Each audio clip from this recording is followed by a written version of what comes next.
अवां ॾिसी रहिया आहियो पंहिंजो पसंदीदा न्यूज़ चैनल सचाई न्यूज़।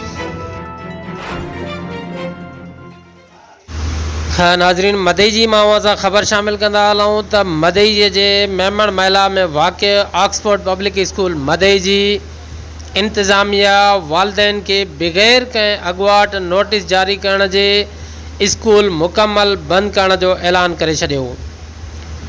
सवे मासूम शागिर्दनि जो मुस्तक़बिल दावा ते लॻल, वालिदैन सख़्त परेशान। वालिदैन पारां तालीम खाते ऐं प्राइवेट स्कूल एसोसिएशन तोड़े डायरेक्टर प्राइवेट स्कूल्स खां फौरी नोटिस जी घुर कंदे स्कूल मालिकान ख़िलाफ़ कार्रवाई जी घुर करे छॾी। वधीक औरंगज़ेब सूमरो सचाई न्यूज़ आॾो एहतजाज कंदे चयो, इंतज़ामिया ख़िलाफ़ हिते आयो आहे त बग़ैर नोटिस जे बग़ैर उन्हनि इतलाह जे स्कूल खे वाइंड अप था कनि। जीअं वाइंड अप तव्हांखे करिणो हो त तव्हां पीरियड ॾिनो आहे तव्हांखे 6 महीना 3 महीना, तव्हां नोटिस मोकिलियो आहे बाबा असां स्कूल बंदि था कयूं, तव्हां पंहिंजे ॿारनि जो किथे बि। हाणे हिननि जुलाई जी बि फीस कलेक्ट कई, प्लस में जेके कोविड-19 जूं जेके फीसियूं उहे बि फुल उन्हनि कलेक्ट कयूं असां खां। उन खां बाद में वरी नोटिस मोकिलियो अथऊं त असांखे तंहिंखे चवां 700 रुपया फ़ी शागिर्द जा ॾेई सर्टिफिकेट तव्हां कढाए पंहिंजा ॿारनि खे किथे बि वञी पढ़ायो। त हाणे एट ए टाइम त तव्हांखे जे बंदि करिणो हुयो त तव्हां बंदि कयो, असां एतिरा न भले बंदि कयो, पर मेन ॻाल्हि आहे त पीरियड ॾियो। असां किथे हाणे 200-250 शागिर्द तव्हांजा जेके ऑक्सफोर्ड पब्लिक स्कूल मदई जी आहे उन जा मालिक केरु आहिनि? उहे स्कूल जो प्रिंसिपल केरु आहे? ऐं हुनजो जेको मालिक आहे उहो जावेद मेमण, उहो पाण त कराची रहंदो आहे, हुते हुनजी सर्विस आहे सरकारी। हलाईंदो हुनजो पंहिंजो एजाज़ अहमद मेमण, उहो हुनजो पंहिंजो अज़ीज़ आहे, उहो हलाईंदो आहे, प्रिंसिपल उहो आहे। त स्कूल पहिरीं सुठो हलंदो, 20 साल थी विया आहिनि स्कूल। तव्हांजा जेके ॿार आहिनि केतिरे अरसे खां वठी हुते पढ़ंदा? मुंहिंजा तक़रीबन 4-5 साल थिया आहिनि। 2 ॿार पढ़ंदा, टी नंढड़ी मुंहिंजी उहा बि वेंदी बहिरण लाइ मोकिली। हाणे मूं हिन सीज़न में हिनखे हिते ई दाख़िल, मुंहिंजा ज़ाहिर आहे 2 ॿिया पढ़ंदा, हिकिड़े खे उते ई पढ़ाइणो मूंखे। त हिन वाइंड अप था कनि। हाणे नंढड़ा एतिरा मासूमनि पाड़े में स्कूल आहे, उहो स्कूल तंहिंखे चवां त वञनि था। हाणे जेका ॿिए हंधि स्कूल में असां फ्री में बि दाख़िलाऊं मिलनि थियूं।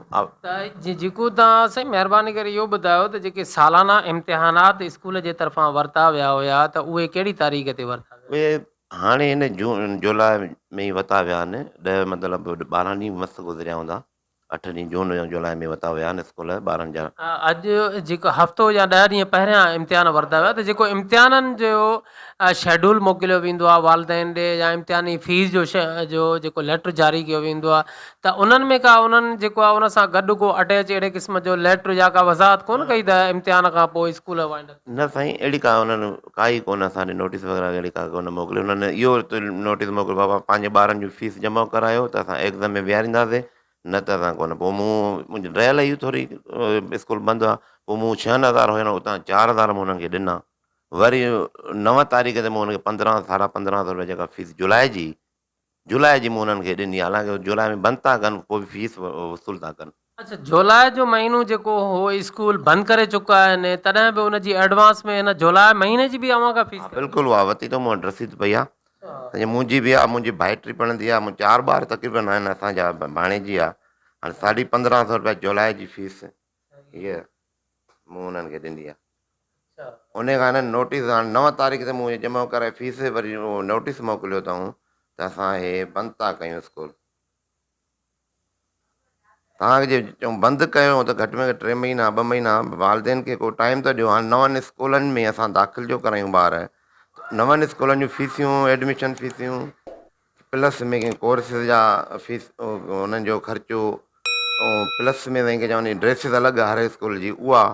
हाणे इहे घटि में घटि हिकिड़े ॿार जा 4 खां 5,000 रुपया ख़र्चो आहे।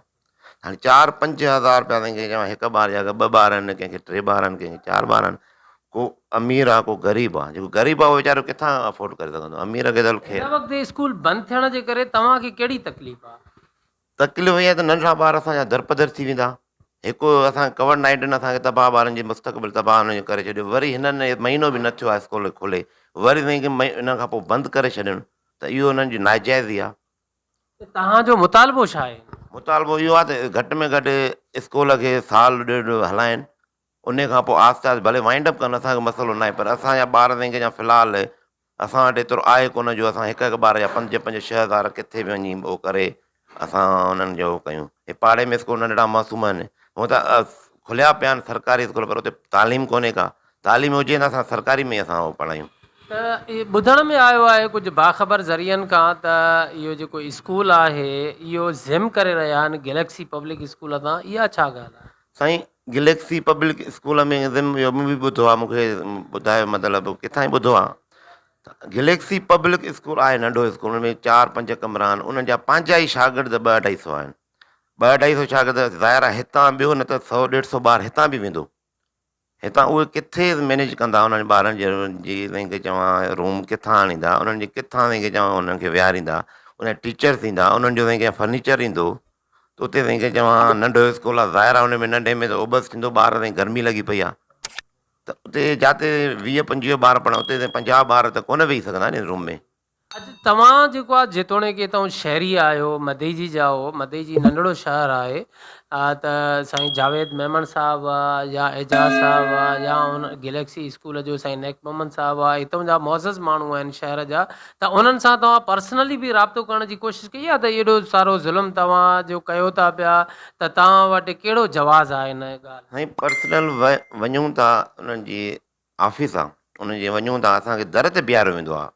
अंदरि तंहिंखे चवां बाबा अंदरि जीअं टीचर्स वेठियूं आहिनि, टीचर्स वेठियूं आहिनि, त को पेरेंट्स जो को कमु हूंदो, को ॿारनि जो तंहिंखे चवां पैराग्राफ पुछणी हूंदी, त उन्हनि खां पुछ, उतां कलेक्ट कंदा फीस। हुननि जो रवैयो जेको आहे सफ़ा नाजाइज़, मतिलबु रवैयो आहे उन्हनि जो, रवैयो उन्हनि जो मतिलबु आमिराइणो रवैयो आहे, त को हुननि जा पेरेंट्स जेके आहिनि हुननि जा के ज़ाती ग़ुलाम हुजनि।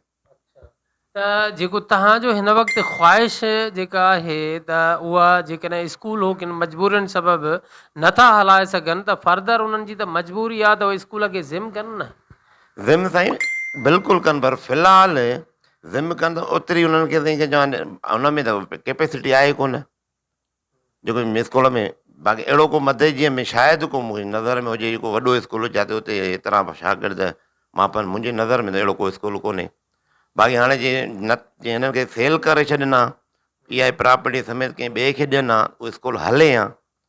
पाड़े जो स्कूल नंढा मासूम आहे, ज़ाहिर आहे 5 खां पोइ हर को तंहिंखे चवां किथे न किथे ॿारनि खे उहो कंदो। अच्छा, उन खां पोइ कुझु ॿुधण में आयो आहे त कुझु शागिर्दनि खां नए साल जो कोर्स बि ख़रीद करायो वियो आहे। साईं, मुंहिंजे भाइटीअ वरितो आहे नए साल जो कोर्स, ज़ाहिद हुनजे पासे में। कंहिं क्लास में पढ़ंदी आहे? हाणे 4 में वई, 4 में वई, पहिरियां 3 में मुंहिंजो नंढड़ो बि हो, उनजो मूं ज़ाहिद खां उन्हनि पुछा कराइणु वियुमि, उनजो कोर्स आयो न आहे, सुभाणे परीहं ईंदो। त जेतोणीकि हिननि खे स्कूल माना नए साल में वाइंड अप बि करिणो हो, तंहिंजे बावजूद बि माना ही पुराणो रखियल कोर्स माना शागिर्दनि खे परचेस पिया कराइनि। हा, बिल्कुलु परचेज़ कयो आहे नी असीं, बिल्कुलु परचेज़ कयो आहे, 2-2.5 हज़ार रुपया हुननि जो ख़र्चो असां कयो आहे। त हाणे तव्हांजो छा उन हवाले तां मुतालबो आहे त जेतोणीकि कोई स्कूल बि क्लोज़ कनि था त पोइ उहो तव्हांजो जेको आहे उहो कोर्स जेको आहे उहो बि वापसि कनि?